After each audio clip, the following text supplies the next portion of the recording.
Bird flies over Antarctica, an NBC report.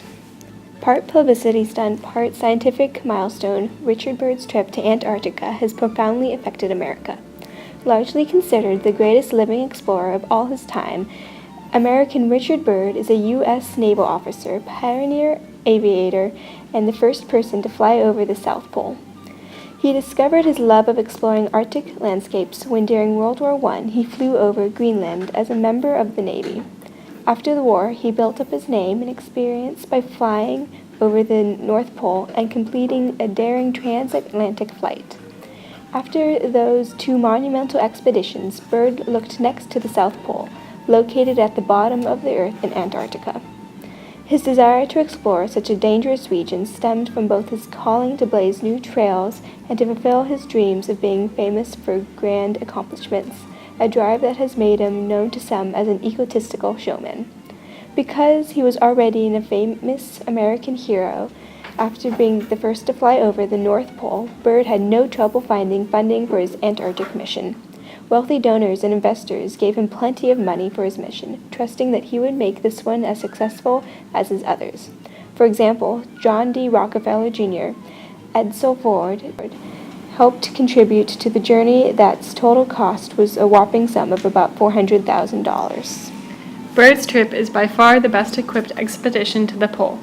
The expedition was approximately composed of 2 ships, 3 planes, 100 dogs, including Byrd's personal terrier named Igloo, a snowmobile, 100 men, and 800 tons of supplies. Additionally, 19-year-old Boy Scout Paul Sipple was chosen after intense evaluation to come on the expedition. Byrd chose his men very carefully, believing that above any other resource, loyalty was the most valuable factor on an expedition. During his exploration of the magnificent southern continent, Byrd very effectively applied modern technology such as cameras, radios, and airplanes. In fact, Byrd's South Pole expedition is the first ever to use the Bumstead Sun Compass, a compass designed by Albert Bumstead of the National Geographic Society, specifically for his trip. This sun compass is an essential navigation tool because compasses utilizing the Earth's magnetic pull do not work at either of the poles. After arriving at Antarctica by ship, Byrd's posse created a base camp named Little America near the Bay of Whales on the Ross Ice Shelf. Because snow has such good insulating properties, the buildings of Little America were made under the surface. After spending some time exploring the continent, Byrd and 3 others, pilot Bernt Balkan, co-pilot and radio man Harold June, and photographer Ashley McKinley, left Little America on November 28, 1929 at 3:29 p.m. in the 4 tri-motor plane donated by Edsel Ford and named after Floyd Bennett, a friend of Byrd's who accompanied him to the North Pole and passed away before Byrd left it for the South Pole. The airplane was so noisy that those in it were forced to communicate with notes only. Byrd used his Bumstead Sun Compass and fantastic navigational skills to find his way to the pole. The most challenging part of the trip came when they had to fly over the polar plateau and clear the 11,000 feet pass between 2 extremely tall mountains. Despite careful planning, they had difficulties gaining altitude and were forced to throw out empty gas tanks and emergency supplies. In the end, they narrowly cleared the mountains by just a few hundred yards. At about 1 a.m., the explorers reached the South Pole and flew a few miles beyond, to the right and to the left, to ensure they flew over the actual exact South Pole in case of any navigational errors. When directly over the pole, Byrd dropped a small stone wrapped in an American flag to the ground.